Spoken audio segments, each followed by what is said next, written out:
It was September 27, 2003.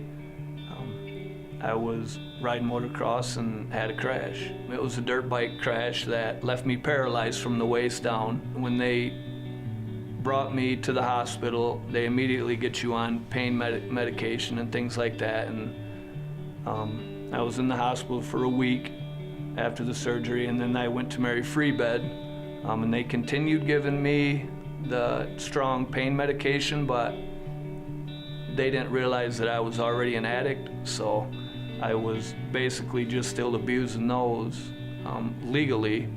So a month went by, I got out of Mary Free Bed, went back home, and then they cut the pills off, and then I went into a real dark time, a dark depression. Had my wife actually just couldn't deal with it anymore. It wasn't good. She ended up leaving. She just said, I'm going to live with my mom, and took both kids, and she took off. And I just didn't think there was any reason to live anymore. One Saturday afternoon, my sons had come over just to see me, and my youngest boy at the time was 6. And he just said, Dad, when are you going to start being my dad again? And that kind of hit me hard.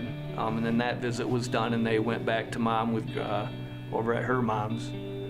And another few weeks went by, and it just hit me.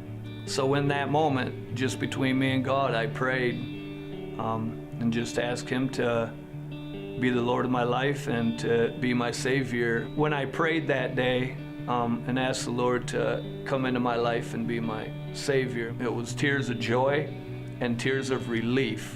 Like, I've been relieved from all my past that I had been carrying guilt and shame around, and kind of thought that's why this probably happened.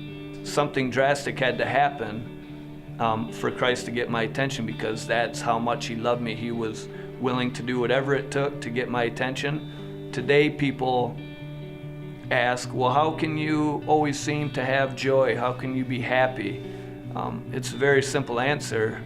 That's because today I know where my eternity is, and giving up the ability to walk and do a few other things for 70 years on this earth is nothing.